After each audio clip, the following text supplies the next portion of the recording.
Bonjour, dans cette vidéo, je vais vous montrer comment je me suis fait une petite veilleuse à énergie solaire. Le principe de fonctionnement est très simple. En mode jour, le panneau solaire vient recharger deux petits accus NiMH, sachant que la veilleuse est éteinte. Dès que le panneau solaire ne reçoit plus assez de lumière, le montage bascule en mode nuit et la petite LED s'allume automatiquement grâce à l'énergie que restituent les deux petits accus NiMH. Le matin, dès que le panneau solaire reçoit à nouveau de la lumière, le montage rebascule en mode jour, la LED veilleuse s'éteint et un cycle de charge peut recommencer. On peut donc se faire une petite veilleuse qui se recharge toute seule le jour et qui s'allume toute seule la nuit.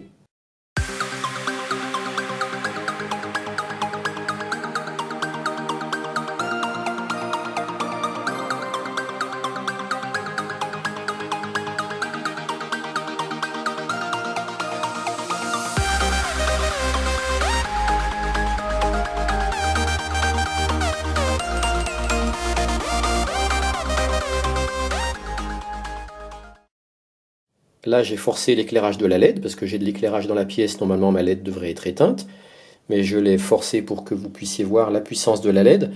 C'est une veilleuse qui aura une luminosité très faible, mais en fait cette très faible luminosité créée par la LED suffit pour donner une très légère clarté dans la pièce en pleine nuit.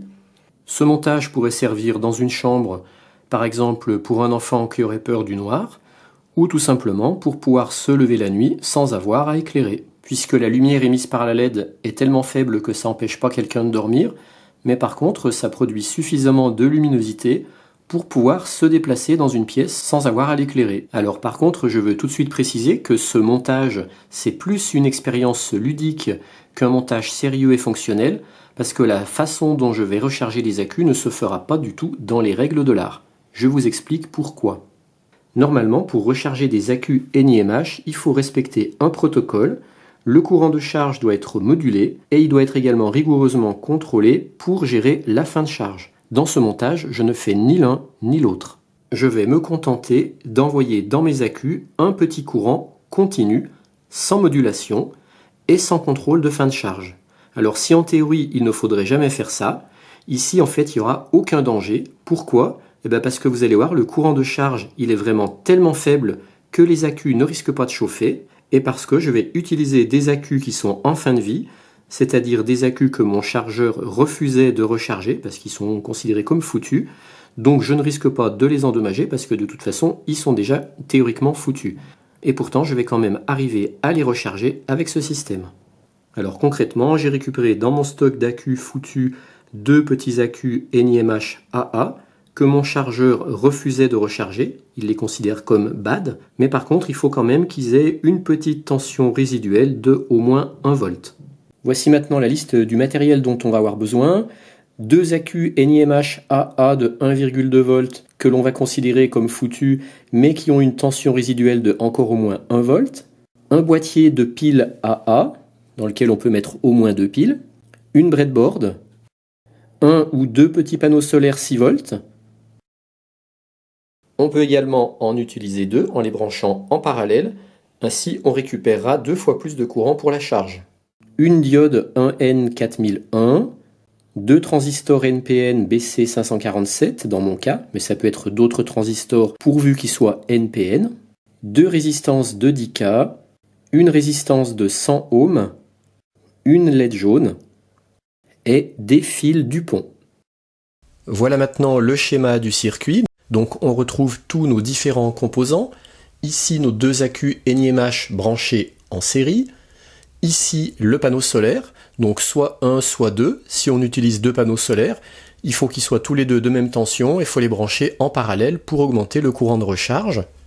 Ici on a notre LED veilleuse.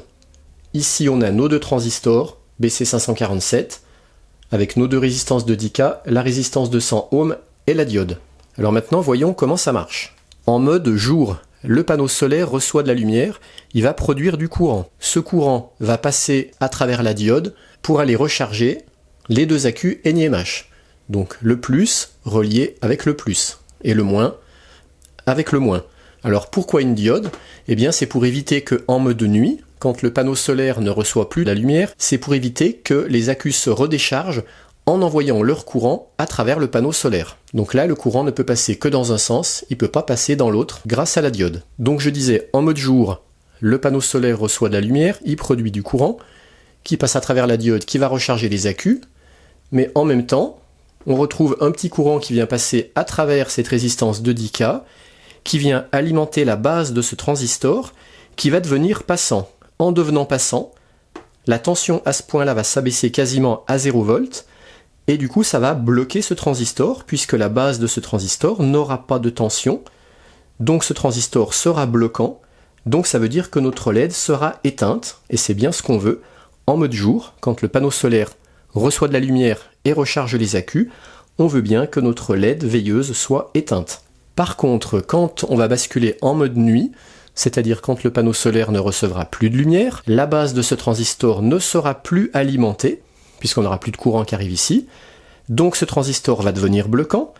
En devenant bloquant, cette fois ce point-là ne sera plus au 0 volt comme tout à l'heure quand le transistor était passant, mais il va se retrouver à 0,7 volts, puisqu'il reçoit quand même du courant à travers cette résistance qui provient des accus NiMH. Donc le petit courant qui est là, il va passer là, il va alimenter la base du transistor.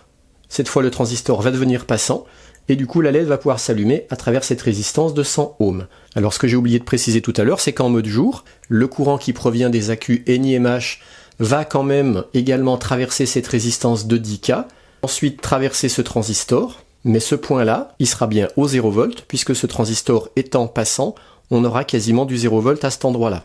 Ce qui fait que la tension de l'AQ NiMH va se retrouver quasiment toute aux bornes de cette résistance. Donc là, on avait bien du 0 volt, ce qui rendra bien ce transistor bloquant.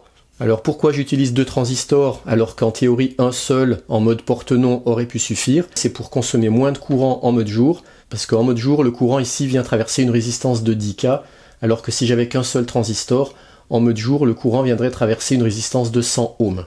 Donc je consommerais beaucoup plus de courant en mode jour. De cette manière, mon montage a bien deux modes, le mode jour, le mode nuit.